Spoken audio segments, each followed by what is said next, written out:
ምስክሬ ነው። ወይኔ በቃ ፈራው። የእብደት መንፈስ በቃ ተልኮብኛል። የማውቀው ነገር የለም። ማን ነገረሽ ነው ያለኝ። እንዴ ማን ነገረሽ? ገለጸው። ስለኔ ያለቅሳል፣ ይጮሃል። ልብሱን ሁሉ እየቀደደ ነበር የሚያለቅሰው። አባትሽ አስጠላኝ። የሆነ ነገር ይቻልተኛል። በቃ ጮይ ነው የሚለኝ፣ ይጨንቀኛል። ምንድን ነው እኔ ላይ ታዲያ ለምን አይጮህም? አንቺ ላይማ የሚስጥር መተት ነው፣ አይጮህም። ብዙሽ ላይ ያለ መንፈስ ተይዞልሻል፣ የቡዳ መተት ነው አለኝ። ማለት የጥንቆልና የባዕድ አምልኮ ጠንቋይ ጋር ማለት ነው። ስንመለስ ልጁ በጣም ይጮሃል፣ ዋይ ብሎ። ምን አይነት ጩኸት ልበል? አባቶች ይጣራሉ፣ ነጠላ ጋርደን ነው የምንቀድሰው ይላሉ። እናም እኛ በሞቀ ቤት ውስጥ እየኖርን ለአጋስተ ሥላሴ እንዴት መሆን አቃተን ብለን ጥሪ ካስተላለፍንበት ዕለት ጀምሮ መቀነታችሁን ፈታችሁ፣ ከቤተሰቦቻችሁ በጀት ቀንሳችሁ፣ ወዳጅ ዘመዶቻችሁን አስቸግራችሁ፣ እነሆ ባላችሁን ገንዘብ ለ2 ሰዓታት ያህል በእግር እየተመላለስን ሲሚንቶ፣ ብረት፣ አሸዋና ድንጋይ እያመላለስን በእናንተ ድጋፍ የጀመርነው የሥላሴዎች ቤት እዚህ ደርሷል። ለቀድሞ በሥላሴዎች ስም እያመሰገንን ለቀጣዩም እስክንፈጽመው ድረስ እንዳትተውን እየተማጸንን እንደጀመርነው በጋራ እንድንጨርሰው አደራ እንላለን። አሁንም ድጋፋችሁ አይለየን። በሊቦ ከምከም ወረዳ የመስኪየ ሥላሴ ቤተ ክርስቲያን አሰሪ ኮሚቴ። ሰላም ጤና ይስጥልን። በሀገር ውስጥና በመላው ዓለም የምትገኙ ወደ ቻናሌ ተከታታዮች ዛሬም በእግዚአብሔር መልካም ፍቃድ ተገናኝተናል። የምንገኘው በዋናው ቻናላችን ላይ ነው። ለዛሬም በጣም የሚገርም ታሪክ ይዤ ቀርብ ያለው የዛሬ ባለታሪኳ በራሷ አንደበት ነው ሙሉ ታሪኳን የምትነግረን። ከሷ ታሪክ ብዙዎቻችሁ ትማራላችሁ ብዬ አስባለሁ። ከእንግዳዬ ጋር ወዳደረኩት ቃለ ምልልስ ወስዳችኋለሁ። በድጋሚ እስከ ፕሮግራሙ ፍጻሜ አብራችሁኝ ቆዩ። እኔ ጋር በቃ አሁን አንተ የሰደብከኝ ነው የሚመስለኝ። መንገድ ላይ ያሉ ሰዎች የሚሰድቡኝ፣ ሰውላ ስለኔ የሚያወራ ነው የሚመስለኝ። በጣም እጨነቅ ነበር። ግን እግዚአብሔር ረድቶኝ አባቴ በዛን ሰዓት አሁን በሕይወት የለም፣ ደብረ ሊባኖስ ገዳም ነበረና ስለኔ ያለቅሳል፣ ይጮሃል። ልብሱን ሁሉ እየቀደደ ነበር የሚያለቅሰው። አባትሽ አባቴ ያውቁ ነበር። ለ3 ቀን ምግብ አልበላም ብሎ ልጄ በቃ የልጄ ነገር ከባድ ነው፣ ሰው ሀገር ሊልትሆንብኝ ነው ብሎ ልብሱን ቀዶ አልበላም ብሎ ነበር። እና ከዛ በኋላ የሚገርምህ አንድ አባት አሉ ወደ አሁን መጥተዋል እዚህ አራብሳ አካባቢ። ያኔ ሰንዳፋ ነበሩ። እህቴ ሄዳ ስታናግራቸው መንፈሱን በስልክ ጋር አሰሩልኝ። የሚገርም ነገር እና ምን አሉኝ? ልጄ ያሉ ማንም ሰው ምንም ቢልሽ መልሳት ዝም በይ፣ ክርስቶስ ተሰድቧል፣ ክርስቶስ ተመቷል፣ ስለኛ ስለ ኃጢአተኞች አይደል? አዎ ምንድነው ካምፓኒ ውስጥ ነው እንግዲህ ተቀጥሬ የሄድኩት ከዚህ ስራ ሮማንያ የምትባል ሀገር ካምፓኒ ውስጥ ነው።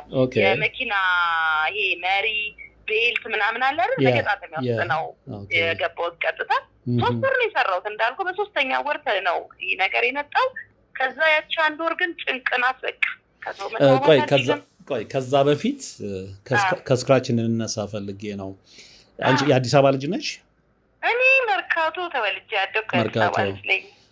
የተማርኩትም ሽመልስ ሀብቴ ነው ሃይስኩል። እዚሁ አዲስ አበባ። እኔ ብትፈልግ በድምፅ ችግር የለም፣ ድምፅ ማቅረብ ትችላለህ። እሱን ነው የምፈልገው። ምንድን ነው ማወቅ የፈለግኩትኝ ከስክራችን እንነሳ ብዬ ነው። ፍሎው እንዲኖረው አድማጩ በደንብ እንዲሰማው ስለምፈልግ ነው። እና ስምሽ ቢጠቀስ ችግር አለ? ድምጽሽ ከተሰማ አሁን ችግሩ እሱ ነው። ገባ? አሁን የኔ አይደለም ለኔ ሳይሆን ለሱ ልጆች እንዲህ ለሚያደርገው ሰው ልጆች ሞራል ያለበት ነገር የዘብሩ ገብርኤል የሰራውን ድንቅ ስራ እነግርሃለሁ። ያለበት ነገር በቃ እግዚአብሔር መልስ ሰጥቶት ነው ያለው። አይ እሱ ላይ እንመጣለን። ለምን መሰለሽ እንዳልኩሽ ስሜ እንዲጠቀስ ያልፈለግኩት ለዛ። ግን ታዲያ ስምሽ ሳይጠቀስ ድምጽሽ አይታወቅም? ችግር የለውም። ችግር የለውም። ምንም አይነት። ስለዚህ ምንድነው የምናደርገው? በቃ ስምሽ ይቅርና እኔ ጥያቄዎች እጠይቅሻለሁ፣ ትመልሽልኛለሽ። እሺ፣ ምንም ችግር የለም። ያው ተወልደሽ ያደግሽው እዚሁ መርካቶ ነው? አዲስ አበባ መርካቶ አካባቢ። መርካቶ ነው። ለቤተሰብ ስንተኛ ልጅ ነሽ? እኔ እንግዲህ ያው አባትና እናቴ ያው የተለያየ ኑሮ ነው የኖሩት። ስፔሻሊ ለአባቴ 3ኛ ልጅ ነኝ። ለእናቴ ግን 2ኛና ብቸኛ ሴት ልጇ ነኝ። እንግዲህ ወደ ሮማንያ ሄጃለሁ ነው ያልሽኝ። ከመሄድሽ በፊት ግን እዚህ ምን ነበር የምትሰሪው? እንግዲህ እዚህ ምንድን ነበረ የምሰራው መሰለህ? ያው የተማርኩት ባልቻ አባነፍሶ እና ሽመልስ ሀብቴ ነው ሃይስኩልም። ከዛ በኋላ ደግሞ ኮሌጅ ተምሬያለሁኝ የጤና ኮሌጅ። በተማርኩበት ግን መስራት አልቻልኩኝም። የተማርኩት የኤክስሬ ቴክኒሻን ነው፣ ራዲዮግራፈር ተማርኩኝ። ከዛ በኋላ በዛ ስራ ላይ ያው ጨረርም ስለሆነ ስራው ልጆችም ወለድኩኝ፣ አልሰራሁበትም። ነገር ግን ሌሎች ስራዎች ሰራ ነበረ። አይሳካልኝም፣ ሰራለሁ፣ አይሳካም፣ ነገሮች ፌል ያደርጉብኛል። ከዛ በቃ ወሰንኩኝ ውጭ ሄጄ ሰርቼ ልጆቼን ላግዝ በሚል ማለት ነው። ግን ያው ከባለቤቴ ጋር ተመካክረን የወጣሁት ከዚህ ስወጣ። ኦኬ ስንት ልጆች አሉሽ? 5 ልጆች አሉ። 5 ልጆች። በልጅ መባረክ ቀላል ነገር አይደለም። ይሄ የእግዚአብሔር በረከት ነው እና ብዙ ሰዎች እንደውም እንደዚህ ስፒሪቹዋል አታክ ሲደርስባቸው አንደኛው የሚያነሱት ቅሬታ ልጅ አልባ መሆናቸው ነው። አንቺ እግዚአብሔር በልጅ ባርኮሻል እና እንግዲህ ይሄ የህይወት ገጭ በተለይ ከመተት ጋር የተያያዘው ከመጀመሩ በፊት የነበረሽ ህይወት ምን አይነት ህይወት ነበር? አሁን ይኸውልህ እኔ የመንፈሳዊ ውጊያ መኖሩን አላውቅም እንጂ መንፈሳዊ ውጊያ የተጀመረው ከማግባቴም ከመውለዴም በፊት ነው። ምንድነው ነገሩ መሰለ? እኔ ያደኩት ከአባቴ ቤተሰቦች ጋር ነው። እናታችን ግን በቤተሰቦች የወረሰችው ቤት ነበረ። ያንን ቤት ፍለጋ እናታችን በ20 ዓመቴ ላይ ያለው አረፈች። እሷ ስታርፍ ያ ወንድሜ ያንን ቤት ፈልገው ነበር። እሷ ከመሞቷን በፊት ስለዛ ቤት ብዙ ያወራል። እንድታካፍለው ሁሉ ጠይቆኛል። እንዴ እሷ ቤት እያለች እናታችን ልጅ ናት፣ አብረ ለምን አትኖርም ስለው አይ ለእኔ ድርሻዬን ትስጠኝ ይለኛል። አይ እኔ ይሄን ነገር አያገባኝም ተስማሙ ነው ምለው። ከእናቴ ጋር ትንሽ ይጋጫሉ። እናቴ ምንድነው አታምሽ ነው፣ አምሽታ አትምጣ፣ እሱ አምሽቶ ነው። የሚገርም ነገር ግን በጣም የሚገርም የአንድ ቤተክርስቲያን አገልጋይ ነው። ድቁና አለው። ይሄን ስነግርህ በፍጹም በመንፈሳዊ እንትን ተጠርጥሬው ማስቤው የማላውቀው ታሪክ ነው። ድቁና አለው፣ አገልጋይ ነው። እንደውም እንዲህ ለቅሶ ላይ ምንም ማህበር ላይ የሚሰብካሉላ እና ህዝብ የሚያውቀው ሰው የሚያውቀው መንፈሳዊነቱን ነው። ሌላ ሰው አይደለም። እኔም ኢቭን እኔ በቃ በጣም ደስ ይለኛል። የእግዚአብሔር አገልጋይ ነው ብዬ ነው የማስበው። ሱባኤ ሲገቡ ሄዳለሁ፣ ጠይቀዋለሁ ምናምን። ከዛ የ5 ዓመት ጋፕ አለን እንዳልኩ አብሬ ያላደኩም እኔ ከአባቴ ቤተሰቦች ጋር ነው። ከዛ በኋላ ግን ከእናታችን ጋር ነገሩ እየከረረ ሲሄድ በሽማግሌም ተጠየቀ። ታረቁ ሲባል አልፈልግም ማለት በቃ ብቻውን ወጥቶ መኖር ጀመረ ማለት ነው። ከዛ እናታችን በጣም ብዙ ዋጋ ከፍላለች እሱን ለማሳደግ። በጣም በቃ እድሜዋን በሙሉ እሱን ለማሳደግ ነው ያሳለፈችው። እና ታላቅ ማን ነው? አንቺ ነሽ? እሱ ነው የመጀመሪያ ልጅ ነው እሱ። የእኔ ታናሽ ደግሞ ሌላ አለ፣ ሌላ ክፍለ ሀገር ነው። በቃ እናታችን 3 ልጅ ነው የወለደችው፣ 2 ወንድ 1 ሴት። አሁን ነገሩ የተጀመረው ምንድነው? እሷ ከመሞቷ በፊት ስለዛ ቤት ያወራልኛል። እኔ የቤቱ ኢንተረስት ስላልነበረኝ ግድ የለም ተስማሙ ነው ምለው። እንደውም አንድ ቀን ምን አልኩት፣ እኔ እኮ እንደው ልጅ ነኝ እንግዲህ ያኔ ባገባ እንኳን እዚህ አብሮ መኖር አልፈልግም። አንተ እንዴት እንዲያሰብክ እንዴ? ወደፊት የሚያንተው ነው ቤቱ። ከዛ ውጭ ግን እዚህ እንዴት አሰብክ መካፈል ከእናት ጋር? በቃ እስካለች ትኖርበት። በጣም ዋጋ ከፍላ ነው ያንን ቤት ያገኘችው። አያቷን ጦራ ነው ጦራ አስታማ። ያው ትልቅ ሰው ማስታመም ከባድ ነው። በእርግጥ አብሯት ነበር እሱም፣ እኔ የለሁም ብያለሁ። ግን ቤቱ ወደ እሷ ሲሆን እሱ በቃ ደስተኛ አይደለም። ለእሱ ብቻ እንዲሆን የፈለገ። በዚህ አልተግባቡም ከእሷ ጋር። እናቴ ደግሞ አንተ ብቻ አይደለህም ልጄ፣ እነዚህ ሌሎቹም አሉ፣ መሰብሰቢያቸው ነው፣ ይሄ ቤት መሰብሰቢያ ነው ነው የምትለው። እሷም ከሌሎች ቤተሰብ ጋር በቃ በከባድ ነገር ነው ይሄንን ቤት ያገኘችው። ዋጋ ከፍላበታለች። እና እንደውም ጭራሽ እሱ ከነዛ ቤተሰቦች ጋር ገጠመ፣ እሷ እንትን ካለቻቸው ጋር። በዚህ መሀል እንዳልኩ እናታችን አረፈች። ስታርፍ ግን የ10 ቀን ህመም ነው። ምንም በቃ እኔ በሰዓቱ የነበረ የመሰለኝ ሐኪሞቹ ያሉት ኒሞኒያ ነው እና ኒሞኒያ ነው በሚል እናቴን ለትንሽ ቀን አስታመምኳት። 10 ቀን ያው ብዙ አይደለም።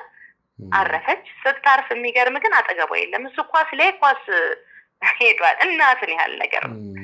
ጣር ላይ ሆና ያችበት ሆስፒታል ውስጥ እኔና ወንድሟ ብቻ ነበርም። ስንጠራውም አይመጣም፣ ሰውም ስንልክ አይመጣም። በቃ ደክማለች እሷ። ቤቱን ቁልፍልፍ አድርጎ የለም። ስለ አባታችሁ ግን አልነገርሽኝም። አባታችሁ በህይወት የሉም? አይ በአባት እንለያያለን። የኔ አባት እንዳልኩ ገዳማዊ ነው፣ መንፈሳዊ ነው። የእሱ ቤተሰቦች ጋር ይኸው የባዕድ አምልኮ ነገር አለ፣ በደንብ የተጠናከረ ነው። ምንድነው የሆነው መሰለ? መጀመሪያም እናታችን ከእሱ አባት ጋር የነበራት እንትን አንድ ሰፈር አብረው ነው ያደጉት። ከዛ ያለ ፍላጎቷ ነው እንደዚህ አይነት ነገር ውስጥ የገባችው። ከዛም በኋላ ደግሞ ካዱ እነሱ። እንደውም አባቱ ክዶት ምናምን በቃ ብዙ ዋጋ ከፍላ ነው ለወንድሜ ነው የምልህ። በቃ ስለ ካዳት አብራ መቀጠል አልቻለችም። ከዛ በኋላ ልጇን ማሳደግ ጀመረች። በኋላ እንደውም ደብቀው ሰርቀዋት ሁሉ ሌላ ሀገር ወስደውባት እንደገና ከሳ ነው ያስመጣችው ልጁን። ይሄን ወንድሜ ነው ማለት ነው። ከዛ ያን ሁሉ ከከፈለች በኋላ ያው የአያታችን ቤት ስላለ እዛው ኖሩ። ያው እኔ አባት ጋር እሷ ብዙ አብሮ አልኖርም። የአባቴም ሌላ ትዳር ያዘ። በቃ እሱ የራሱን ህይወት መኖር ጀመረ። የአባቴ ሌላ በጣም ትልቅ ታሪክ አለው። እሱ ድምፄንም እያስገባ በደንብ ትቀርጿዋለህ። ምክንያቱም የሚያስተምር ትልቅ ህይወት ስላለው ነው። ዋጋ የከፈለበት ነገር ስላለን በቃ ጣዖት አላመልክም፣ ለአጋንንት አልገዛም፣ ለዛሩ ግብር አልሰጥም ብሎ የከፈለውን ዋጋ እነግርሃለሁ። ይሄ ግን አሁን የመጀመርኩትን ልጨርስልህ ብዬ ነው። እና የሚገርምህ ነገር በወንድሜና በእኔ መሀል ያው አንድ እህቱ ነኝ እኔ። ወንድሞች አሉኝ አባቴ ልጆች፣ እሱም ወንድሜ እኔ እናቴ ልጅ ነው። ግን በቃ ወንድም ነው በሚለው ነው። እሱ ግን ጥሩ ስሜት አልነበረውም። እናታችን ታማም ስናስተምን የሚያሳየን ነገር ጥሩ አይደለም። ታሪክ እንዳልኩ እሱ በቃ ምንም ግድ የለውም። ታማም እያለ ጥሏት ነው የሚወጣው። ኢቨን አንድ ቀን ምን ተፈጠረ መሰለህ? ቤቱ የራሷ ነው ብያለሁ። የሚከራይ ቤት አለ ከጎን። እናታችንም ትሯሯጣለች፣ ትሰራ ነበር። ገንዘብ ችግር የለም። ግን በአንድ ቀን ከቤት የሚበላ ነገር የለም። በሯን ሁሉ ነገሯን ቁልፍልፍ አድርጎ ሄዶ ጠፋ። እናቴ በዛን ሰዓት ፓስታ ታስታውስ እንደሆነ 2 ብር ከ50 ምናምን ነው የሚሸጠው በ96 ዓመተ ምህረት። ከዛ ምን ልስጣት? እኔ ተማሪ ነኝ። በቃ ራበኛ አለች። ምን ልስጣት? ተጨነቅኩ። ከዛ በምን ላገኘው ቢፈለግ የለም ሰፈር ውስጥ ቆላልፎ ሄዷል። የራሷን ንብረቷን የእውነት እግዚአብሔር ምስክሬ ነው። የምናበስልበት ዕቃ ሳይቀር ቆልፎብን ነው የሚሄደው። ከዛ ጎረቤት አሉ በጣም የምንወዳቸው ሰዎች ሄጄ ስጠይቅ በቃ እኔ ጋ አለ አለችና አንዷ ጎረቤት ያው ተሰርቶ ያችን ነገር ቀመሰች። እናቴ ግን እሷ መቅመስ ፈልጋ አልነበረም። ያውን እያሳመንኳት ስለነበረ እኔ መራቤን አይታ ነው። ከዛ በጣም አዘነችና ልጅ ያደራ ተማሪ እሺ በቃ እዚህ ቤት ግን አስቀምጥም አለች። ምን ነው ስላት በፍጹም እዚህ ቤት አትኖሪ ያው አለች። እንዴ ለምን እንዲህ ያልሽ? መጀመሪያ አንቺ ዳኝ ስል አይ የኔን ነገር ታየው እሱ ግን አያስቀምጥሽም አለች። በቃ ምክንያቱም የምንቀይረው ልብስ የለም። ኢቭን በቃ ኤቭሪቲንግ ይቆላልፍብናል። ሳጥኑን ይቆልፋል፣ ምን ይቆልፋልና እንደምትሞት የሚያውቅ ይመስለኛል። በቃ እና ንስሐ አባታችንንም ጸበል ይርጩ ድርሳንን ኬል ደግሞ ስትቆጣኝ ምንድን ነው ግራ ገባኝ። በቃ ተናዘዥ ነው የሚላት። ኑዛዜ ሲላት እሷ ንስሐ ገባች። በቃ ንስሐ ያው የሰራችው እንዲህ ብላ አወራት። ከዛ በኋላ እኔ አባታችንን ንስሐ አባታችንን ላወራት ስል ተመለሽ ያለን ብዬ ተመለስኩ ወደ ውስጥ እና ግራ ገብቶኛል። በቃ የሚያደርገው ነገር ጥሩ አይደለም። እንዳልኩ የ5 ዓመት ጋፕን ያለን ምናልባት እሱ 26 ዓመት ነው በዛ ጊዜ የሚሆነው። እኔ 20 ዓመት እንዲ 19 20 ዓመት ነኝ። ከዛ እናትህን ያህል ነገር ዋጋ የከፈለችልህ ሹራብ እየሰራች ነው ያሳደገችው። በ13 በ14 ዓመቷ ነው የወለደችው እና ተክዳለች፣ ከሰው በታች ሆናለች፣ ብዙ ዋጋ ከፍላለች እሱን ለማሳደግ። የተሰበረችበት ልጅ ነው። እውነቴን ነው የምልህ። ትምህርት ቤት እንኳን ስትሄድ እናቷ አይደለሽም ተብላ ነው የምትመለስ። አያምኗትም። ወጣትም ናት በልጅነቷ ስለወለደችው እና ያን ሁሉ የከፈለችለትን እናት ለምንድን ነው እንዲህ ይጠላት? እውነት ለዚህ ለቤት ነው ወይስ ሌላ ነገር አለ? ግራ ይገባኛል። ከዛ በኋላ እሷ ያው ኦልሬዲ አረፈች። ካረፈች በኋላ ግን ከኔ ጋር ሆነ ነገሩ። በቃ ኮምፕሊት እንዳይመጣ ጥራው እንዳይበላ ግፋ የሚባል ነገር አለ። ምግብም እንዲሰራ አይፈልግም። ለለቅሶ ያው ጎረቤትም ዘመድም ያመጣው ነገር ነበረ። እድርም አለ። ልክ ለቅሶ ካለፈ ከ12ኛው ቀን በኋላ ግን እንዳልኩ ያ መቆላለፉን ጀመረ። ቆላለፈ። ብርም አይሰጥም። በቃ ብን ብዬ እንደወጣ ነው የተፈለገው። ጓደኞቹ ይመጣሉ አካባቢው ላይ ጥሩ ስነ ምግባር እንዳልኩ እሱ ዲያቆን ነው። እነዛ ግን ጥሩ ስነ ምግባር የላቸውም። ኢቨን በፖሊስ የሚፈለጉ ልጆች ነበሩ። ወንጀል ሰርተው ሴት ደፍረው ምናምን። እዛ እነዛ ልጆች እዛ ቤት የኛ ቤት መሸሸጊያ የሆነ ለቅሶ ቤት ነው። ይመጣሉ፣ ቁጭ ይላሉ። እኔ ተጨነኩኝ። እናታችን በጣም ሲሪየስ ናት። በሩ አይከፈትም። በቃ ተዘግቶ ቤት ትገባለህ። ከዛ ውጭ የምትወጣም ከሆነ ትወጣለህ እንጂ እንዲህ ሰፈር ተሰብስቦ ጎረምሳ ጫት ቤት ሆነ። በቃ ቤቱ አንተ ዲያቆን ነህ፣ ለምንድን ነው ቤቱ እንደዚህ የሚሆነው ስለው ዝም በይ ማለት ጀመረ። በቃ ዝም በይ ካልፈለግሽ ሂጂ ይላል። 40 እስኪወጣ በጣም ታገስኩኝ። በቃ 40 ድግሱ ለ40 አይደገስም ለ80 ነው አለ። እዛ ጊዜ አላገባሽም አንቺ? እኔ ልጅ ነኝ። ያው እንዳልኩ 12 ክፍል ተፈትኜ ገና ነኝ፣ አላገባውም። ከዛ በጣም በቃ ግራ ገባኝ። እኔ በራሴ ምንም መወሰን አልችልም፣ ስራም የለኝም። ከዛ አጎቴ ያለ እናቴ ወንድም አክስቶቼም አሉ የእናቴ እህቶች እንዴት ነው ስለ እሱ ዲያቆን እሱ ነው የሚያውቀው ነው የሚሉት። ዝም በይ ነው በቃ ሁሉም ውሻ ነው የሚያደርገኝ። እውነት የምነግርህ ነገር ዝም በይ አንቺ ምን ታውቂ ነው? እሱ ዲያቆን ነው፣ እሱ የቤተክርስቲያን ሰው፣ ሁሉም ሰው ጠብር ግፍ ነው የሚሰግድለት። እንዴት ብዬ ላስረዳ? በእውነት ሰው ለእግዚአብሔር በቃ እንደ ፈጣሪ ነው የሚያዩት። እሱ ተናገረ ማለት ልክ ነው። እዛ በኋላ እኔ ግራ እስኪገባኝ ድረስ ሌሊት 6 ሰዓት ይመጣል። እነዛ ሰዎች ደግሞ ይቅማሉ፣ ያጨሳሉ፣ ልጆች ቤት ውስጥ ያመሻሉ። አሁን በዚህ መሀል መደፈር ሊመጣ ነው፣ በዚህ መሀል ሌላ ችግር ሊመጣ ነው። ፈራው። አሁን አጎቴን እናቴን ወንድም እኔ ፈርቻለሁ። እነዚህ ልጆች ይቅማሉ፣ ያጨሳሉ፣ እኛ ቤት መሸሸጊያ አድርገውታል። በዛ ላይ ወንጀለኞች ናቸው። ለምንድን ነው በቃ በሩ ይዘጋና ለ80 ነው ከዚህ በኋላ 80ዋን ያው ጸበል ቀመሱ እንላለን። ለምንድን ነው አይሆንም? በሩ አይዘጋም። በሩ ካልተዘጋ ደግሞ እነዚህ ልጆች መሸሸጊያ ነው፣ ለእኔ ለህይወት ያዘጋኛል። ከዛ በኋላ በዚህ መሀል በቃ የምትሰራው ነገር አለ አይደል? ሁሉ ነገር አስጠላኝ።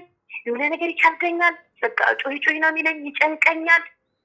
ራዘን አለ። እናትን ማጣት ከባድ ነው። አይዞት የሚልቅ ሰው የለም። ጎና አንድ ሰው የሚረዳ የለም። ራበን የሚያቅል የለም። ጎረቤት በቃ በጣም ሲብስብኝ ጎረቤት ይላል። ፊቴን አይተው ይረዱኛል። የእናቴ ጓደኞች አሉ። በጣም በቃ እነሱ ብቻ ናቸው የሚረዱት። ምክንያቱም የእናቴንና የወንድሜን ጸብ ያውቁ ነበረ፣ እንዴት ሲያሳዝናት እንዴት ሲያስከፋት እንደኖረ። ሌላው ግን ማንም ሰው አይረዳህም፣ በዙሪያችን ያሉ ሰዎች። እዛ በኋላ ምን በምበላ አጣሁበት ቀን አለና አንድ ቀን አንድ አጎታችን ብስኩት ግዢ ብሎ 50 ሳንቲም ሰጥቶኝ እንዴት ይህንን ሰጣት ብሎ ተጣላ ከሱ ጋር። ለምን በለች ጮርናቄ ታውቂ ይሆናል ያኔ 50 ሳንቲም ነው ቁርስሽን ብይ ብሎኝ ሄደ ልጁ ምግብ ስለሌለ። እንዴት ሰጠሃት? ምክንያቱም እንዳልበላ ነው የተፈለገው። ርቦኝ እንጥጬ እንደወጣ ነው ገባ። ያው አባቴ በዛን ሰዓት ስለነበረ ካየው መከርኩት፣ ለመንኩትም ቢሲል አንድ ቀን ጎረቤታችን ያለች ያሳደገች ሴትዮ ልጅ የላትም መሀን ናትና ምን ሆነ በሯ ተንኳኳ። ከዛ መቼ ነው መሰለህ 5 ሰዓት ላይ። ከዛ ማን ነው ስትል ያ እንደዚህ ይፈልጋሉ የምልህ ልጆች ናቸው። ክፈቺ ይሏታል። እኔ አልከፍትም በዚህ ሰዓት ትላለች። አንቺ ጋር አይደለም እሷ ጋር ነው ብለው እኔን ስም ይጠሩላታል። እንዴ እሷ ጋር ምን ታደርጋላችሁ በዚህ ሌሊት? ማንም የለም። አልከፍትም። እሷን ይሰድቧታል፣ ኃይለ ቃል ይናገሯታል። እንዳልኩ መሀን ናት፣ አልወለደችም። ወንድሜን አዝላ አሳድጋለች። ብዙ የሰፈር ልጆች ያሳደገች ሰው ናት። በጣም ተሰማኝ። እዛ በኋላ እሷም አልከፈተችም። ያው በራ አንድ ነው የኛና የሷ ቤት አንድ ነው። ይብን ሳትከፍት መጣች እኔ ጋርና ዝም ብለሽ ተኚ፣ ማንም ቢያንኳኳ አንከፍትም አለች። ወዲያውኑ የሚገርመው 3 ደቂቃ አልቆየም ራሱ ወንድሜ መጣ። ክፈች አባዬ ብሎ አላት። ከፈተች። አንተ ነህ እንደ የምታሰድበኝ አንተ ነህ ስትለው አይ እኔ ከኋላ ነበርኩ አላት።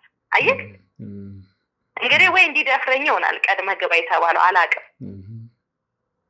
ያው እንግዲህ በመድፈር ወንጀል የሚፈለግ ሰው፣ በስርቆት የሚፈለግ በጣም ከባድ ወንጀል የሚፈለግ ሰው ነው ያ ሰው። አሁን ራሱ ስቲል እስር ቤት ነው ያለች እና ቀድሞ እንዲመጣ ለምን አደረገ? እሺ እሱን ስትከለክለው ወዲያው ከ2-3 ደቂቃ በኋላ መጣ ወንድማችን። እስኪ ያው ኖርማሊ ከመጀመሪያው ስላልኩሽ ነው ወደ ዋናው ወደኛ ርዕሰ ጉዳይ እንገባና ይሄ ምልክት ይሁንህና ይሄ ባለበት ሁኔታ በቃ ያንን ቤት ከዛን ቀን በኋላ እኔ እንዳልኩ ይጨንቀኛል፣ ጩሂ ይለኛል። ቤቱ ብን ብዬ ጥዬ ወጣሁ። የት ሄድሽ?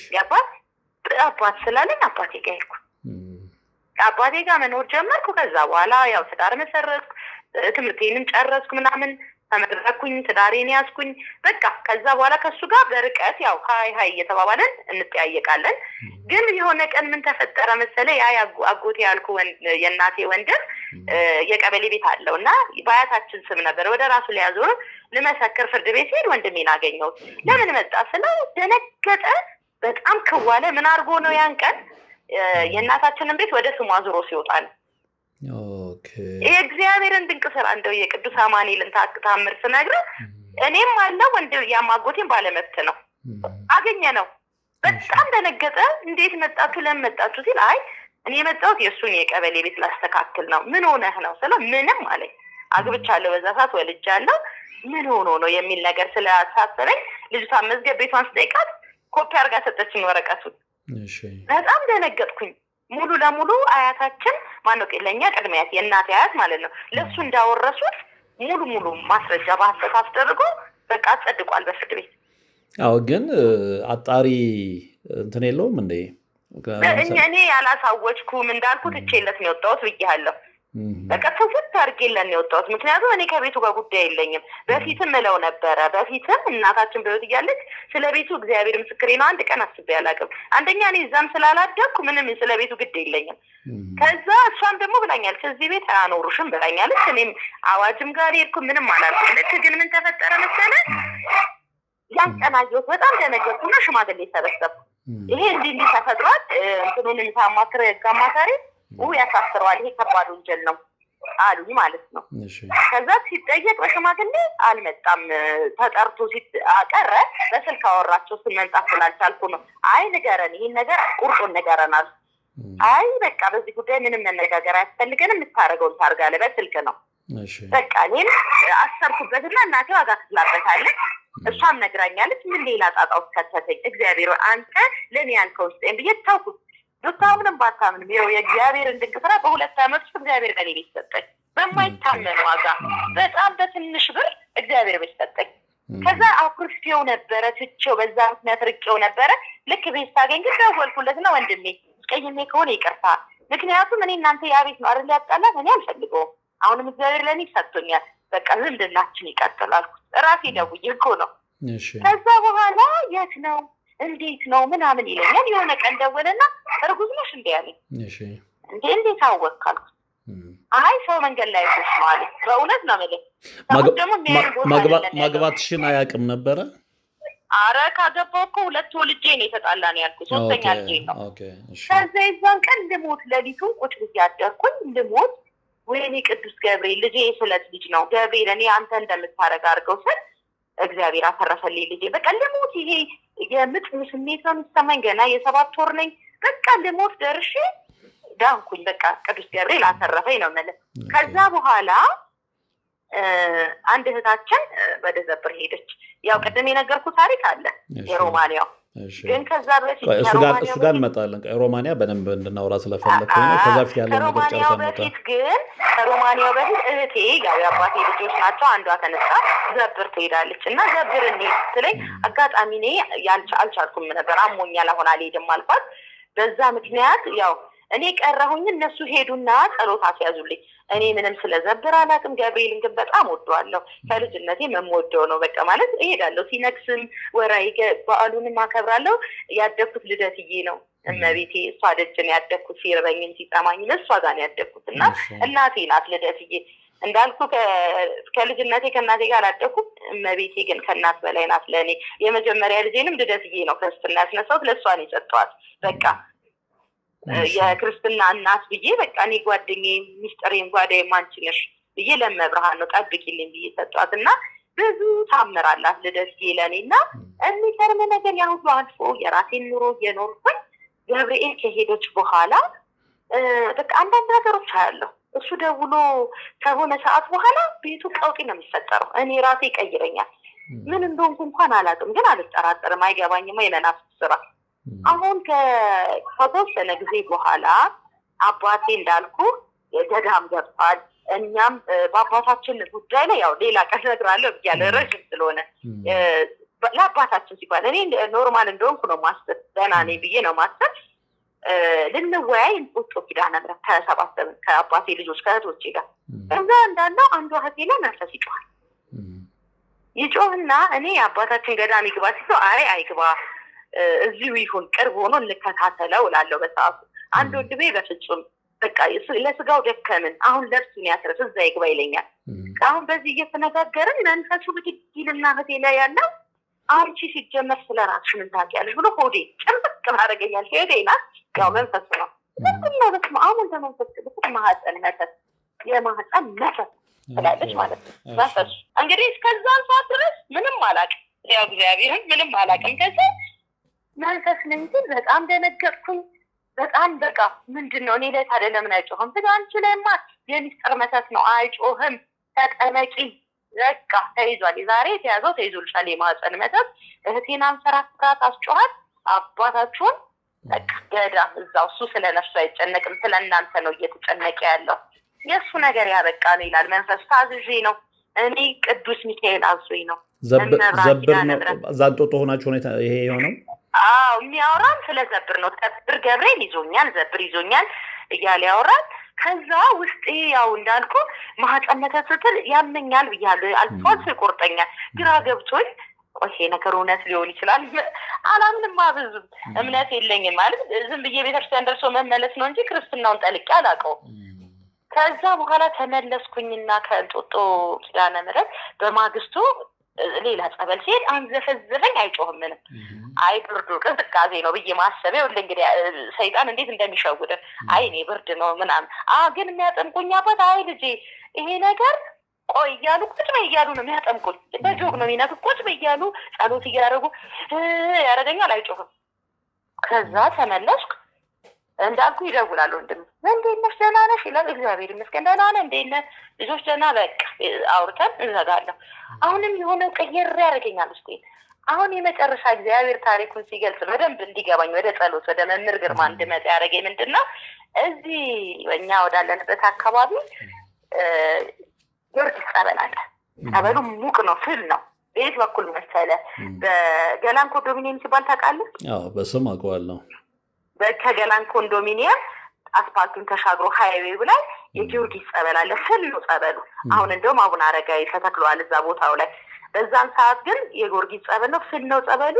ልክ ጸበል ስገባ ልጄን ይዤ እኔ ላይ አይለፈልፍም። ሌላዋ ልጅ ላይ ግን ሙሉ ታሪኬን ምን አለፋ ስሜን ነው ያልጠራው። ከዛ በተረፈ እያንዳንዱን ታሪኬን ይነግረኛል። ከዛ ስለ እናትሽ እኮ በጥላዎት ነው የሞተችው አለኝ ማለት ነው። አንቺ ግን ያቃትሽን የአባትሽ ጸሎት ነው። አንቺንማ አለን አባትሽ የአባትሽን በአልቻል ነው ይላል። ያባ እንግዲህ እኔ የአባቴ ጸሎት ለእኔ እንደሚጠቅመኝ አላውቅም። ኢቭን ገዳም ይግባ ሲባል አይ እዚህ ይሁን አጠገቤ ይሁን። አባቴ ብዙ አመት ከኔ ጋር ኖሯል እና በጣም ነው የምወደው። ግዴታዬን ስለሆነ አባቴን እንዳልኩ ዋጋ ከፍሏል። ግን አይገባኝም ነበር የዛን ቀን የእሱ ጸሎት እሱ እኮ እያንዳንዱን ያውቃል። እንዳትባሉ ከሰው እንዳትጣሉ ነው ዝም ያለው ይላል። ልጄን ስለ ልጄም ያወራል። ከዛ በማግስቱ ልጄን ይዣት ልጄ ላይ ጮኸ። ልጅ ስንት አመቷ ነበር ያኔ? በሰዓቱ 16 አመቷ ነው። እና የሚገርም ምን ሆነ የዛን ቀን ግን ልወልዳት ስል ምጥ ይዞኝ ልወልዳት በነበረ ሰዓት ሰማዕቱ ቅደምልኝ ብያለሁ። የወለድኳትን የጥር 18 ነው እንግዲህ ከባድ አጽሙ ለጊዮርጊስ ነበር አይደለ? እለቱን እኔ ሌላ ሰው ነው ዛሬ ጊዮርጊስ ይነሳል ሲል ምጥ ላይ ሆኜ እንግዲህ ሰማዕቱ ጊዮርጊስ ለእኔም ድረስልኝ ብየዋለሁ። እህቶቿዋለሁ። ይህን ማለት ስለትም አይደለም። የዛን ቀን ግን ልጄ ላይ ለፈለፈ ጊዮርጊስ አይደል የተጠመቀችው ሰማዕቱ ያኔን ከሞት ያዳናት። ያኔን እንግዲህ እኔ ልወልድ ስል ሪፈር ከብዬ ጥቁር አንበሳ በር ላይ ነው የወለድኩት። ለኦፕራሲዮን ተልኬ አየህ ያኔም የደረስኩልሽ እኔ ነኝ ጊዮርጊስ እያለ መንፈሱ ይለፈልፋል። በጣም ግራ ገባኝ። በቃ ኮንፊውዝድ ሆንኩኝ። ማለትም ብዙም አላውቀው ታሪክ አለ እና የሚያወራው ነገር በሙሉ አስደነገጠኝ።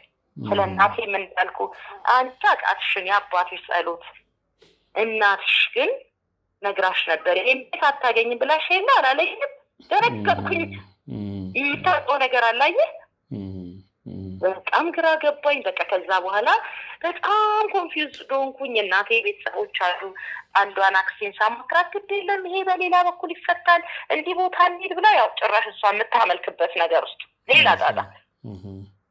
ከዛ አባቴ ጋር ሄድኩኝ። የሚገርም እግዚአብሔር ልጆቹን አይጥልም። እኔ ኃጢአተኛዋን በደለኛዋን አባቴ እንዳልኩ አንዳንድ ነገሮች እግዚአብሔር ገልጾለታል።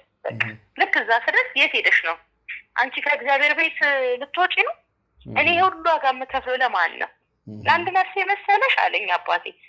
ምን ነው አባ ስለው ዝም በይ የት እንደሄድሽ ሰምቻለሁ አይቻለሁ ነው ያለኝ እንጂ አይቻለሁ ሲለኝ ደነገጥኩኝ። ምን ነው አባ ስለው ዝም በይ ብሎ ብዙ ነገር አወራኝ። ያን ቀን ያቺ ሴት የት ነበር ይዛሽ ሄደችው? አክስቴማ ራሷ የምትሄድበት ቦታ ማለት የጥንቆልና የባዕድ አምልኮ ጠንቋይ ጋር ማለት ነው ማለት ነው። በቃ የሚገርምህ ግን እሱ ምን እንዳለ ታውቃለህ? አንቺ የገብርኤል ጥበቃለሽ። ገብርኤል ነው የሚጠብቅሽ እናቴ። አንቺ ምን አስመጣሽ አለኝ። ለምን መጣሽ? አይኔ እንዲህ ተጨንቄ ምናምን። አንቺ ነገር ገብርኤል ይዞታል አለኝ። ቀደምም መግቢያችን ላይ ገብርኤልን በጣም እንደምትወጂው ነግረሽኛል። ግን የዛን ጊዜ ስለ መንፈስ አሰራር ምንም የምታውቂው ነገር አልነበረም? ስለ መተት፣ ስለ ድግምት? ይኸውልህ የምነግርህ ነገር አይደለም ስለሱ ሌላም ነገር ሰው ሲያወራ እኔ እንደው እንደ ድራማ ነው የሚመስለኝ። ማለት ካልተገለጸልህ እኮ ከባድ ነው ወንድሜ። ለዚህ እኮ ነው እያለቅን ያለ ነው። ለዛ ነው ማለት ማስተዋል አልቻለም ይላል እኮ አይደለም። ማነው አዚም ያደረገ እንዳታስተውሉ ማነው አዚም ያደረገባችሁ አይደል የሚለው ቃሉ። በቃ እንዳናስተውል ተይዘናል። እና ያን ቀን እንደውም አክስቴ ጋር ያለኝን ነገር አቆምኩ። በቃ አልኳት ከዚህ በኋላ እንዳትደውይልኝ እኔ በቃኝ፣ ግራ ገባኝ። ይሄ ነገር ከእግዚአብሔር ይበልጣል እንዴ? በቃ ከእግዚአብሔር አይበልጥም ማለት እግዚአብሔር ይሄን መቀየር ካቃተ የፈለገውን ያርጋል። እንዳልኩ አባቴ ጋር ሲሄድ ግን አባቴ በጣም በህይወቱ ተቆጥቶኝ አያውቅም። የዛን ቀን በጣም ገሰጸኝ። መድኃኒዓለም ጥቅምት መድኃኒዓለም ነበረ ጫግል መድኃኒዓለም አለ ደብረ ሊባኖስ ካወቅከው። እሺ እዛ ላነክስ ነበር አዳር እየሄድኩት ቁጭ አድርጎ ሲናገረኝ በቃ መቀመጥ አቃተኝ። አፈርኩ፣ ተንቀጠቀጥኩ። እማድረው ልጅ ትቼ ብን አድርጎ አመጣኝ። በቃ ሀፋፍ ያደርገኛል። ላድር ነው የሄድኩት፣ ከቤቴ ተዘጋጅቼ ነው የሄድኩት። እዛ ስደርስ ግን ምንም ክፉ ቃል እኮ አልተናገረኝም። በቃ ምክር ነው፣ ተግሳጽ ነው። ይሄ ነገር አይጠቅምሽም፣ እኔ ይሄን ትቼ እኮ ነው ለእናንተ ብዬ ነው የተውኩት ሲለኝ አባቴ አልገባኝም። ከዛ ምንድን ነው ለምን እንዲህ አለኝ? አባስ እንዴት አወቀ? እንዴት ሊያውቅ ቻለ? ግራ ገባኝ። ከዛ በኋላ ቡኢ ሄድኩኝ ብድግ ብዬ እህቶቼ ክርስቶስ ሰምራ መቼ ነው ይሄ? የዛሬ 4 ዓመት ታሪክ ነው። ሄድን፣ እዛ ተጠምቀን መጣን። በመጣን በአራተኛው በ3ኛ ወር እራሱ አባቴ ደወለ። አሁንም ደወለና ልጄ ያለኝ አቤት ሀገር ቤት ሂጂ ያለኝ። የት ሀገር ቤት ሂጂ ብዬሻለሁ። እና አባቴ መስሎኝ የማወራው መንፈሱን ነው። ቀጥታ መንፈሱ የኃይለ ቃል ይናገራል። አሁንማ ተቃጠልኩ፣ አሁንማ እንዲህ ያልኩ። በቃ መብርሃን ጣልጋ ገብታለች። ሂጂ። የሚገርም ብዙ ሰው የሚያውቀው ክርስቶስ ሰምራ ስትሄድ ክርስቶስ ሰምራ ጸበሏን ነው። ግን ከሷ በፊት አንገዶ ማርያም አለች መታጠፊያው ላይ። አባቴ የጠራልኝ አንገዶ ማርያም ሂጂ ነው ያለኝ። እሺ ገባ? አንገዶ ማርያም ነው፣ አስትሮን ላነክስ ነው። ሂጂ እዛ መልእክት አለሽ፣ ሂጂ አለች። ከዛ መንፈሱ በጣም ኃይለቃል ሲናገር የዛን ቀን ገባኝ። ለካ አባቴ ላይ መንፈስ ነው እንዲህ የሚጫወትበት። ከ30 ዓመት በላይ የአማኑኤል ሆስፒታል መድኃኒት አስውጠነዋል። የአእምሮ ህመም ነው ብለን እንዳልኩ ነው። አሁን የሱን አልነካውም፣ ይቀመጥ። ሌላ ታሪክ ነው፣ በጣም ብዙ የሚያስተምር ታሪክ ነው። እና ብዙ ዋጋ የከፈለ በቃ የዛን ቀን ገባኝ ሲደውል። ከዛ ብድግ ብዬ ልጆቼን ይዤ ሄድኩኝ። ከዛ አንዱ ልጄ በቃ ማንበብ አይችልም ነበር። ቤት ውስጥ ይረብሻን ያስቸግር ነበረ። ያ እርጉዝ ነሽ እንዴ የተባልኩበት ልጄ ነው። አወቀው ገባ? አስታወስክ? እንደውም መሀል ላይ እርጉዝ ነሽ እንዴ ብሎ ሲለኝ ወንድሜ ሌሊት ሁሉ ታመምኩ አላልኩህ? እሱ ልጅ ነው። እሱ ከተወለደ በኋላ በቃ ስቃይ ነው። በጣም ያስቸግራል፣ ይነጫንጫል፣ ባህሪው ጥሩ አይደለም፣ ምግብ አይበላም። ያው ጸበልም ብዬሽ አልሄድም፣ ግን አስቆርበው ነበር። የቆረበ ደግሞ በጣም ነው የምቸገረው። ከዛ እንዲህ እየተባለ ኮረናም ያው ገባ። ከዛ በፊትም በቃ ያው እንዳልኩ ልጆችም ስላሉ መንፈሳዊ ህይወትም ስለሌለ በአጠቃላይ በየቀኑ እየሄድኩ አላስጠምቅም። እሄዳለሁ ሰንበት ቤተክርስቲያን ታምረ ማርያም ሰብቼ ነው የምመጣው። ከዛ ያለፈ ነገር ብዙም እንትናንም ግን አስቆርባቸዋለሁ። አሁን እሱ ላይ የዛን ቀን መልእክት ተልኮልኝ ሲሄድ የእግዚአብሔር ድንቅ ስራ። አባቴ ስልክ የለውም። ትንሿ እህቴ ልትጠይቀው ስትሄድ ቀጥታ እሷን ነው የምፈልጋት ብሎ የኔን ስም ጠራላት። እዛ እኔ ጋር ደወሉ። በዛ ነው የነገረኝ። ሂጂ አንገዶ ማርያም አንገድ። የት ነው አባት? ነው ሀገር ቤት አለና ወይኔ ተቃጠልኩ አሁንስ በቃኝ እያለ ይልፈልፋል።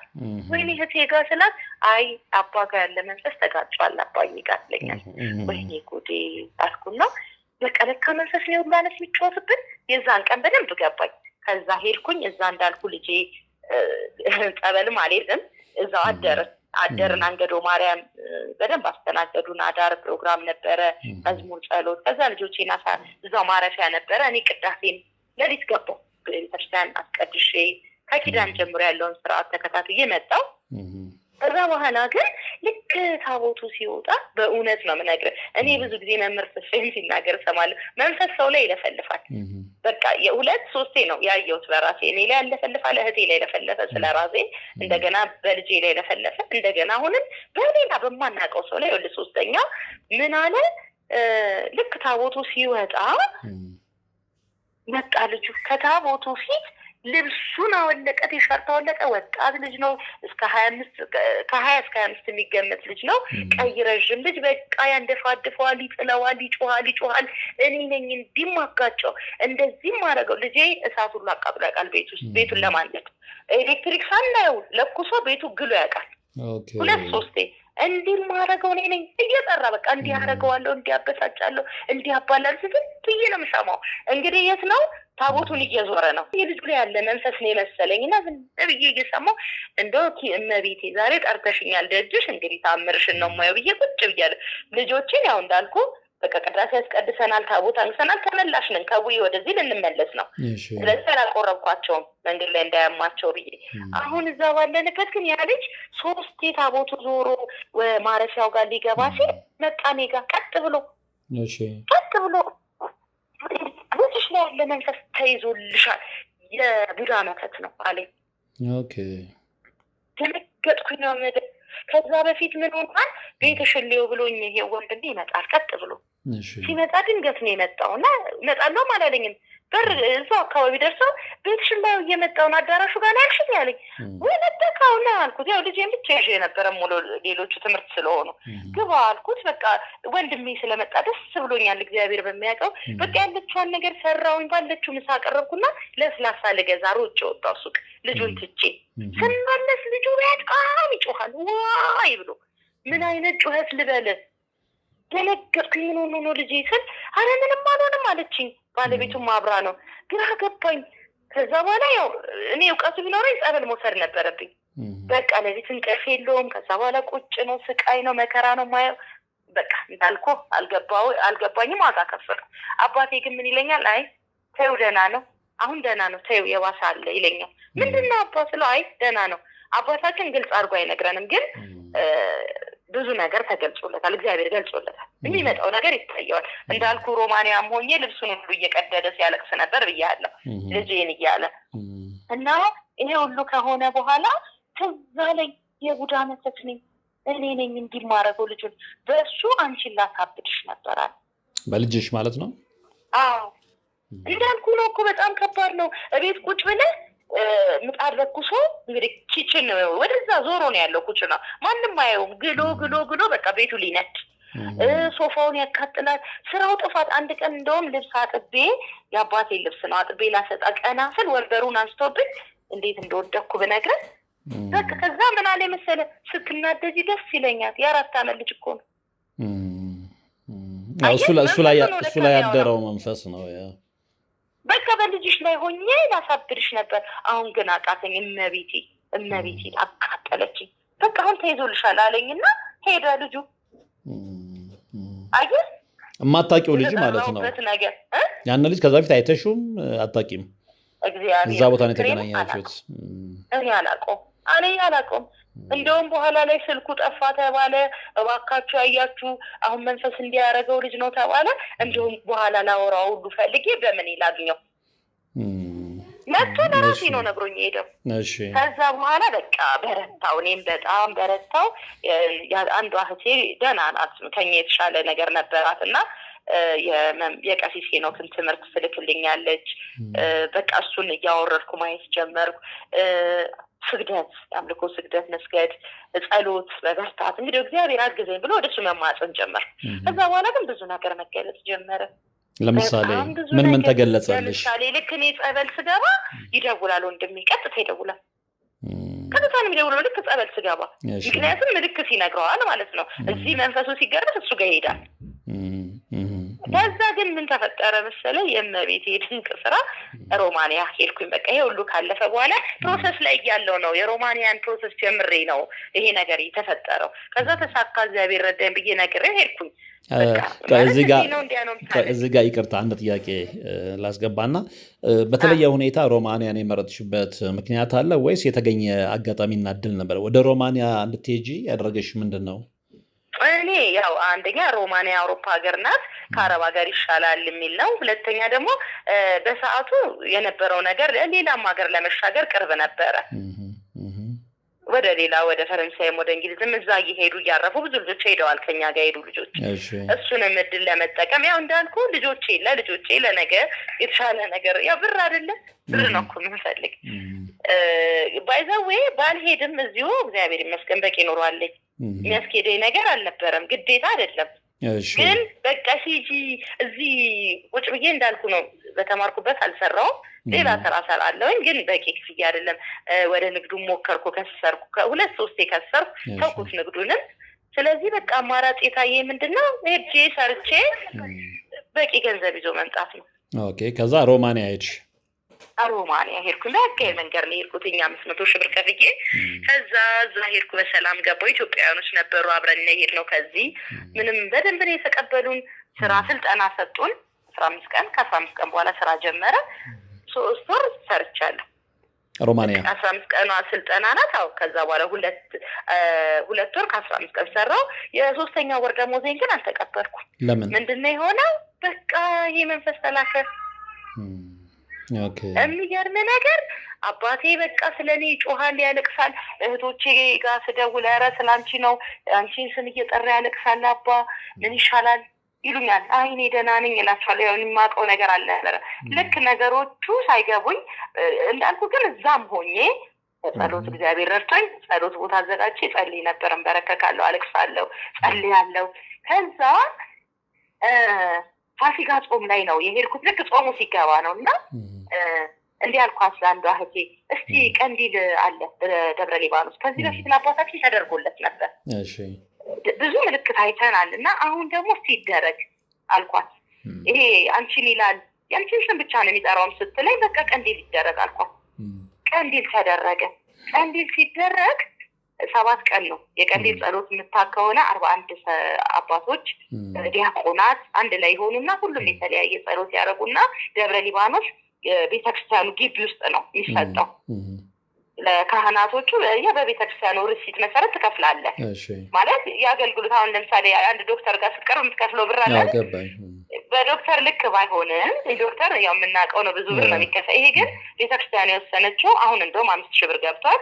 ያኔ ትንሽ ነበር 3,000 ብር ምናምን። እሱን ከፈልንና ለአባታችን ተደረገ። ምን ሆነ? እንደዛ እየተጨነቀ ስለኔ እያለቀሰ የነበረው አባቴ እኔን ተወኝና ባለቤቴ ካልመጣ አለ። ካልመጣ አለ ባለቤቴ ተነስቶ ሄደ። በዚህ መሀል ግን የማያቸው ህልሞች አሉ የሚገርም እና እጨነቃለሁ በጣም። እናቴ ትመጣብኛለች ስራ ቦታ ቁጭ ብዬ የስራ እናቴ ፊቴ ላይ ድቅን ትላለች። ምንድን ነው? ኧረ በስመ አብ ወልድ እናቴ ና ያለሰት ኧረ ጸልይ ሙት ዓመታቸው ደርሶ ነው ምናምን ትለኛለች። ያው አብራኝ የነበረች ልጅ ኧረ ሙት ዓመቷም አልፏል ገና ነው እሷ የሞተችው። ምንድን ነው ይሄ ነገር? ግን አላውቅም። ብዙ ነገር ግን ይመጣል። እናቴ ፊቴ ላይ ድቅን ነው የምትል እየመጣች እንደ ራእይ ልበለ ቀጥታ ነው የምትታየኝ። አልተኛውም፣ ስራ እየሰራው ነው። ከዛ ግራ አይገባኝም ነገር ምንድን ነው? ጸሎቴን ጠዋትና ማታ አደርጋለሁኝ። ቀን ስራ ነኝ እንዳልኩ በቃ ተነሳ። የሆነ ቀን ምን እንደሆነ የማላውቀው ነገር ውጪ ነው ይጮሃል፣ ጆሮዬ ላይ ይጮሃል። ሰራተኞቹ ውጪ የሚሉኝ ይመስለኛል። አለቃዬን እጠራትና ይቅርታ አላት። ምን አደረግሽኝ? ልክ ከሆነች ስሪ ትለኛለች። ይጨንቀኛል። ከጎኔ ያሉት ጋር በቃ ስድብ ነው የሚሰማኝ። በእውነት እግዚአብሔር ምስክሬ ነው። ወይኔ በቃ ፈራው። የእብደት መንፈስ በቃ ተልኮብኛል። የማውቀው ነገር የለም። ብድግ እላለሁ፣ እወጣለሁ፣ ይጨንቀኛል። ሁሉም የሚሰድበኝ ይመስለኛል። ጫጫታ ነው የሚሰማኝ። ዲያሪዬን ብታየው ትረዳኛለህ። የእውነት ነው የምነግርህ። ከአጠገቤ ያለችው ልጅ እንኳን እንደዚህ ነክታይን ካላወራችኝ አላወራትም። በቃ ምክንያቱም ጫጫታ ስለምሰማኝ ኤርፎን አድርጌ ቁጭ ማለት ጀመርኩ። ኤርፎኑን አድርጌ የሚሰማኝ ኤርፎኑ ላይ መዝሙር፣ ስብከት ወይ ደግሞ አርጋኑን ከፍቼ ቁጭ ብዬ እሰማለሁ። በቃ ከአቅሜ በላይ ሲሆን ለእህቶቼ እነግራቸዋለሁ። እዚህ አንድ አባት አሉ፣ አባ ተሰማ ይባላሉ። አሁን በፊት ጣፉ ነበሩ፣ አሁን ወደዚህ መጥተዋል። እሳቸው ጋር ተደውሎ አገናኙኝና ልጅ ያሉ ይሄ ነገር የመናፍስት ስራ ነው፣ ማንም ምንም ቢልሽ መርሳት ይችል ዝም በይ፣ ነክተውሽ አንቺን መሆኑን ነክተውሽ ካልጠየቁሽ በቀር እንዳታወሪያቸው አሉ። ምክንያቱም እኛ አላልንሽም ይሉኛል። የሆነ ነገር ስሰማም እንዲህ ነው ስል እኛ አላልንሽም ይሉኛል። ግራ ገባኝ። አንተ ያላልከኝ ነገር ለእኔ ይሰማኛል። በቃ ይሄ እንዴት ለሰው ማስረዳት ከባድ ነው። እና በቃ ግራ ግብት ካለኝ እንደውም የሆነ ቀን ከባቡር ወርጄ ሌላ ባቡር መኖሩን ሁሉ ሳላይ እግዚአብሔር አተረፈኝ። ኦኬ ከዛ በጣም ተረበሽኩኝ። አባቴ በዚህ ማዲ ይጮሃል እንዳልኩ ይጮሃል ይላል። እህል አልበላም አለ። መጨረሻ ላይ ልብሱን ቀደደ። ባለቤቴ ካልመጣ ተባለ። ባለቤቴ ሄደ ደብረ ሊባኖስ። ልክ እሱ ሄደ ቀን እህል ቀመሰ። በቃ እንግዲህ አባታችን እኛ እዛ ስንል የሚታሰርልን መንፈስ አለ። እንግዲህ ጻድቁ የተክለ ሃይማኖት ቃል ኪዳናቸው ነው። ልጃቸው ስደት መንፈስ ይታሰራል። ከዛ በኋላ ይህንንም እየሰማኝ በቃ ቀንዲሉ ተደረገለት። ቀንዲሉ ላይ ግን የምንሰማው የገብርኤል ምልክት ታያላችሁ። ያው ቤተሰብ ነው ይሏታል አንድ አባት። እንግዲህ ያው አባታችን ላይ ምን ይላል? ጥላ ወጊ ነኝ፣ የእብደት መንፈስ ነኝ፣ የሞት መንፈስ ነኝ ይላል አባቴ ላይ። እሺ ያወራል፣ ይለፈልፋል። ከዛ ግን ስለማምን እንደሆነ አለቅም። እኔ እዛ ግን ያለሁት በጣም በጭንቅ ላይ ነው ብያለሁ። እሺ ከዛ ትንሽ ቀለል አለኝ። ባለቤቴ መጥቶ ከሄደ በኋላ ደብረ ሊባኖስ ደህና ሆንኩኝ። ያው ይታሰራል፣ የቤተሰብ አይደለ ይታሰራል። ግን ባለቤትሽን በተለየ ሁኔታ እዛ እንዲሄድ የተፈለገው ለምንድን ነው? እንግዲህ እሱም ላይ የተላከ የሞት መንፈስ አለ ባለቤትሽም ላይ አየክ? አዎ በቃ የአጋንንት ጥልቅ አሰራር። የሚገርም ነገር እኔ አላውቅም እንዳልኩ ነው። እኔ ምንም በቃ ዝም ብሎ ታምረ ማርያም ሰምቶ ከመምጣት ውጭ እንዲህ ዲቴል የማውቀው ነገር የለም። በቃ ቅዳሴ ብሄድም ፍልሰታ ወይም የአብይ ጾም አስቀድሼ እመጣለሁ እንጂ እንዲህ ዲቴል ነገር የለኝም። ስግደት የለ፣ አምልኮ ስግደት የለ፣ ጠዋት ማታ ጸሎት የለ። አባታችን ግን በቀን 7 ይቆማል። በጣም ያገለግ እሱ ገብቶት ነው እያንዳንዷን ነገር ገብቶት ነው ያደረገው። እኛ ግን ሳይገባን ነው ገባ። ግን እግዚአብሔር ደግሞ የአባቴን ጸሎት አይቶ እኔን በህይወት አተረፈኝ። ከዛ ካልመጣሽ አሉኝ። በቃ በአስቸኳይ ነው የተባልኩ። እንዳልኩ የገብርኤል ለትከት አጅሬው ገብርኤል ማህበር አለ፣ ዲያቆን አይደለ፣ ብዙ የሚያከብሩት ሰዎች አሉ አይደለ። ሄደ እዛ ሰበካሉ፣ አስተማረ። ልክ ከጓደኞቹ ጋር ወጥቶ ሊጠጣ ሲል ምን እንደሆነ አይታወቅም፣ ጠብ ብሎ ወደቀ። እሺ ፓራላይዝ ሆነ። እሺ ከዛ ለእኔ አልነገሩኝም። ያው ወንድም ያርልኝ እናቴ ልጅ በአስቸኳይ ነው የተባለ። በቃ እሱ አይተርፍም ተብሎ ኮማ ውስጥ ነው እና የተባለ። እሺ እዛ አባቴም እዚህ በቃ መምጣት አለበት አለ። መጣሁኝ በ3 ወሬ ያልኩ ያ መንፈስ አልተሸኘም፣ ግን በጣም የሚረብሸኝን ቀንሷል ስለታሰረ። ከዛ ያወራኝ ጀመረ፣ በውስጥ በኩል ያወራኛል። ምን ይልሻል? ወይም መብርሃን አረ ምን ብዬ ላውራ? እንደ ሰው ያወራኛል። ታምናለህ? ከዛ እንደውም እዚህ ከመጣ በኋላ ልጆቼ ካሜራ የተገጠመ ሁሉ ይመስለኛል።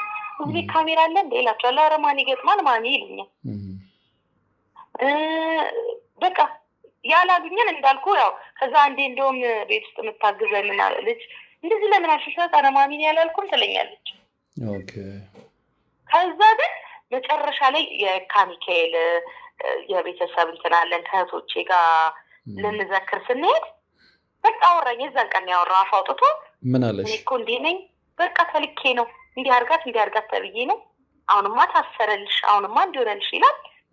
ባንቻ አንደበት ነው ሌላ ሰው ላይ ሆኖ ራሴ ውስጥ እኮ ነው የሚያወራኝ። አእምሮዬ ውስጥ ሆኖ ነው የሚያወራኝ። እሺ እንዲህ መለፍለፍ እኮ አይደለም፣ በግልጽ አእምሮሽ ውስጥ ነው የሚያወራኝ። ምስጢር መተት አይደል? አይጮህም።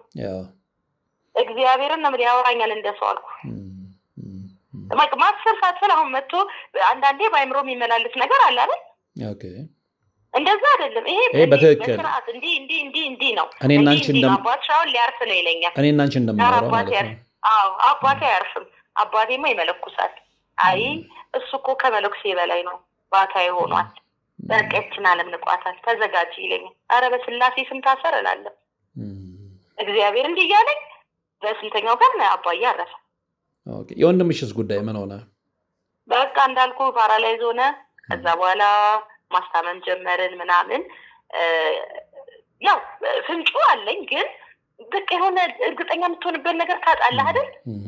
ከዛ ቆይ እስኪ እያልኩኝ ቀጥ ብዬ የቴልኩልህ ይርጋለም አርሴማ። እሺ እዛ ሱባኤ ገባሁኝ።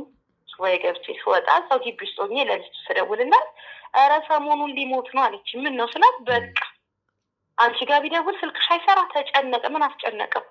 እኔ አላውቅም አለች። በቃ የዛን ቀን ትክክል ገባኝ። በቃ ለምን እኔ እዛ ሱባኤ ሲይዝ እሱን እየሄድ ያስጨንቀዋል መንፈሱ።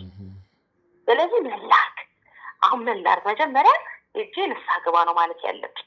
እምቢ የሚል ከሆነ ያው ንገረው አስነግረው ከዛ በኋላ ተወው ነው የሚለው እግዚአብሔር ቃል አልኩና ጊዮርጊስ ነበረ የካቢት ጊዮርጊስ ልጄን ትልቋል ልጄን ይዤ ሄድኩኝ።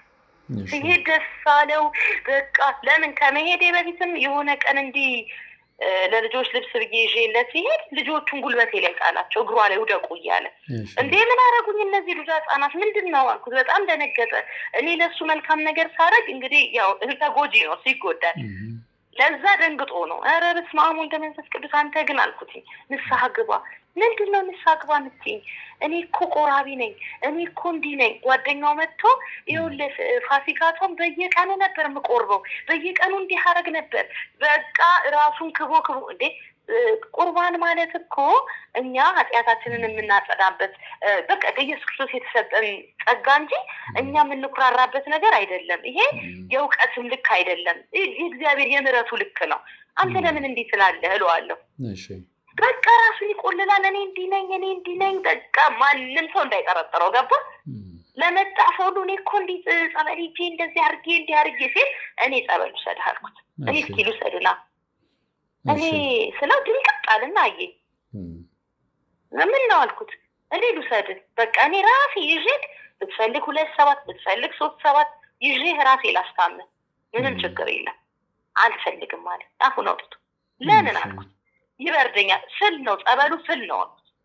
ሚስቱን መድኃኒት አለ ምን ችግር የለውም ከእግዚአብሔር አይበልጥም። መድኃኒቱንም ከጎን መውሰድ ይችላል። እኔ ልውሰደው ላስታምመው አልኩት። እሱ ከፈቀደ እሺ ያለችኝ። እሷ ሽቁጥቁጥ ነው የምትለው በጣም ምስኪን ናት። አላቅም እኔ ያው ተሰዝነኛለች በጣም በቃ የልጆች እናት ናት። ግን እንደዛ እያመናጨቃት ምን እያላት እሷ በቃ መሬት ናት። ተሰዝናለች የሆነ ፍቅር ናት። በቃ እንዴት ብዬ ልንገር በጣም ትሁት ናት። እሱ ግን በቃ እንዴት እንደሚሆን አየሁትና አንተ አልኩት ንስሐ ገባ አልኩት። ምን አድርጌ ምናምን አለ።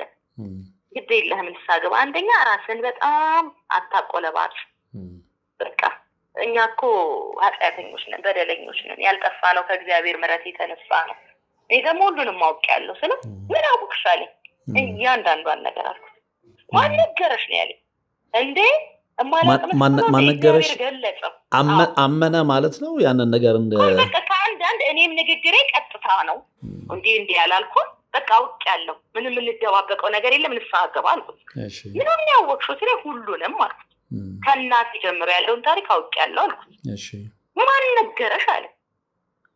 እሱም የጠብቀው ጠንቋይ ቤት ምናምን ነው ገባ። እኔ አልኩት እግዚአብሔር ገለጸ ሁሉንም ነገር። ገብርኤል በለተቀኑ ገለጸ። ይሄ የዘብሩ ታምር ነው አልኩት። ከዛ በኋላ እንዴት እንዲህ ልትይኝ ቻልሽ ምናምን አለ። አይ በቃ ነገርኩ። አሁን እኔ አንተ በሄድክበት መንገድ አልሄድም። ዛሬ ሰማዕቱ ጊዮርጊስ ነው ያዳነኝ እሱ ነው። መጀመሪያ ለልጄም የደረሰላት እሱ ነው። እኔ እናንተ እኔ ላረከው ነገር ሁሉ ይቅርታ አድርጌልሃለሁ። እኔም የበደልኩ ነገር ካለ ይቅር በለኝ በቃ ቤቱን እንደሆነ ታውቃለህ። ለቅቄልሃለሁ። መልቀቂያዬን ድሮ ለቀበሌ መታወቂያ እዛ ፎርም ነበረ እሱን ሁሉ አውጥቼልሃለሁ። በቤቱ ስጋት አይግባ።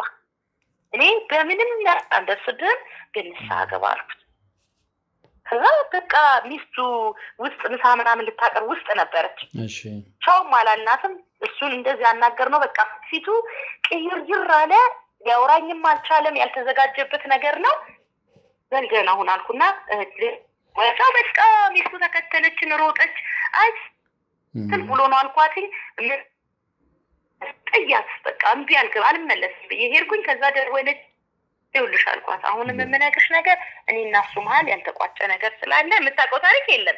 እኔና አላልኳትም ግን ግባቤው አሁንም ለልጆችሽ እንዳይተርፍ ግባቤው እንዲድንም እግዚአብሔር ጨርሶ እንዲምረውም አልኳት። ምንድን ነው ምናምን አልሳይ በቤተሰብ ጉዳይ አንድ ነገር አለ ራሱ ያውቃል። ከዛ ምን እንዳለችው አላውቅም የተፈጠረ አቅም አንቺም ግን አልኳት ጸበል ሂጂ አልኳት። ግድ የለሽም ጸበል ሂጂ አልኳት። ለምን መስተፋቅር ስለተጠራጠርኩ ነው። በጣም ውሻ እያደረጋት ከስሩ አትጠፋም። እና በቃ እንደ ልጅ በመስተፋቅር ይዟት ነው ለራሴ። ከዛ ይሄ ነው ሳልያት ጸበል ሂጂ አልኳት። በማግስቱ ደወለ። አቤት አልኩት። እኔ ምን አንቺ አንድ ቦታ እንገናኛለን ልገለኝ ነው አልኩት። መግደል ፈለክ? ትናንት እኮ ቤት መጣ ቁጭ ብዬ አወራሁት። አይ አንድ ቦታ ማንም ሳይኖር እኮ ልትገለኝ አሰብክ? እኔ መምህር ተስፋዬ ሲያስተምር ተጠንቀቁ ምናምን የሚል ነገር አይቻለሁ።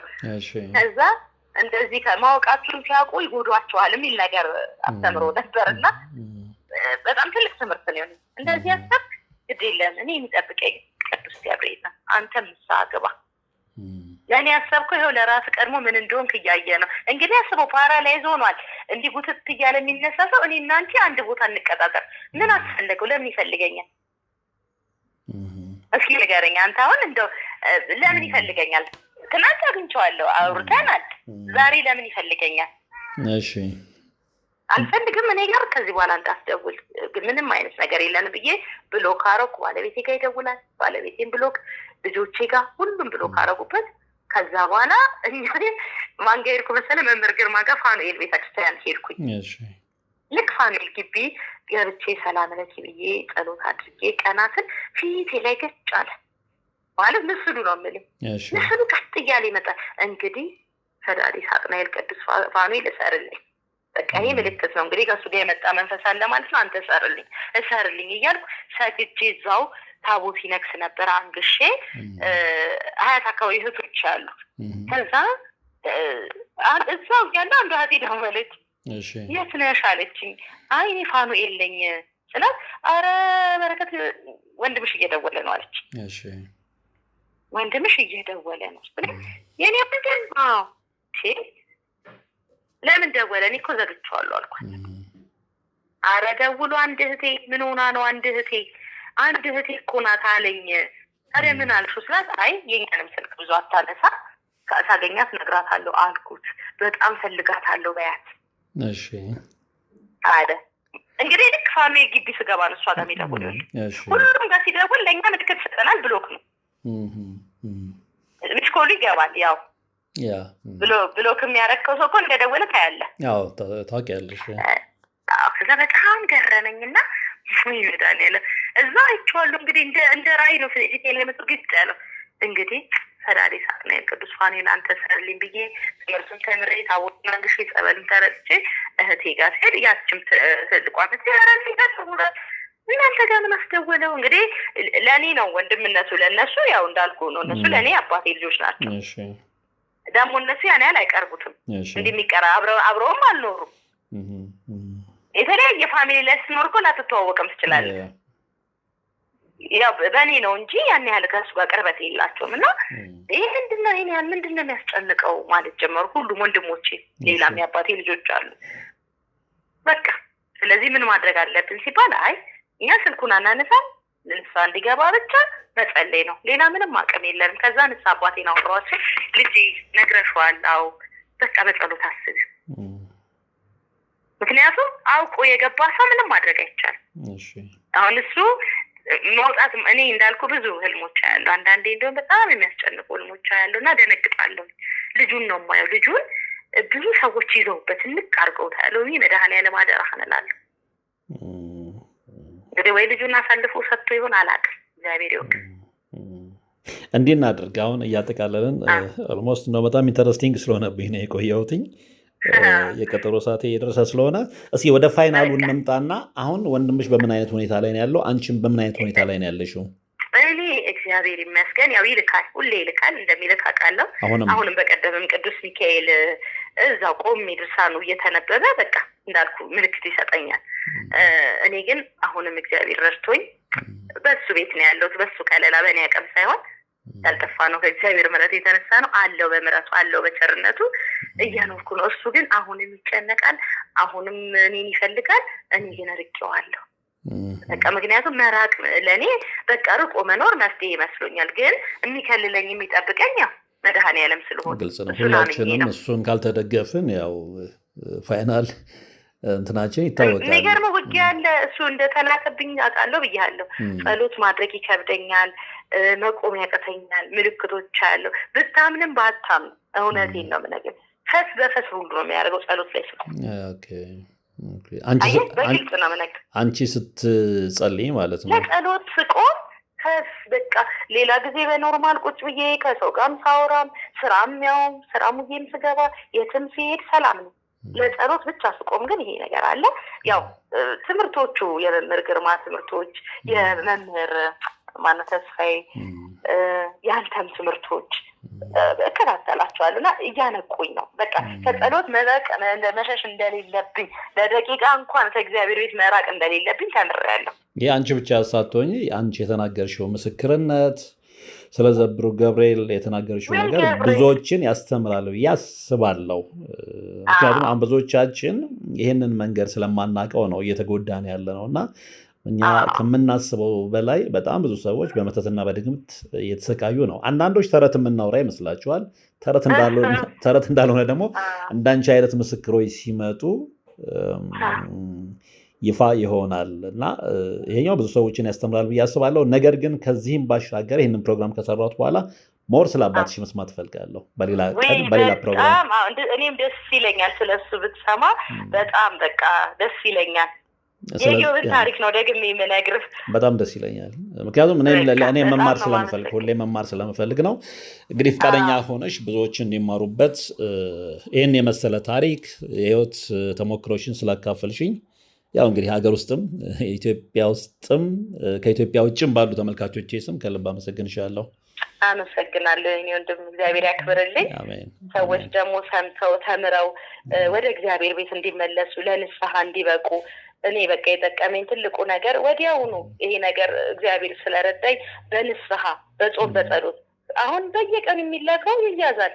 በቃ እግዚአብሔር እየረዳኝ ነው። በእኔ ኃይል አይደለም፣ በእኔ አቅም አይደለም። እኔ ደካማ ፍጡር ነኝ። እግዚአብሔር ግን ስለረዳኝ አሁንም አለው በህይወት በቃ ያልጠፋ ነው ከእግዚአብሔር ምሕረት የተነሳ ነው። እና ሌላ ደግሞ በዚህ አጋጣሚ የምነግርህ በእናትህ እንደው የምትችል ከሆነ ጎፋ አካባቢ አንድ ሰው አለ ለማ የሚባል ልጅ። ብዙ ዓለማዊ ሰዎች ዘፈን ሰርተውለታል፣ ምን ሰርተውለታል። የእሱ ታሪክ ከአባቴ ታሪክ ጋር ተመሳሳይ ነገር አለው እና እንደው እግዚአብሔር ይረዳው። ታዋቂ ነው እሱ ቢድን በጣም ብዙ ኢትዮጵያውያን ይድናሉ።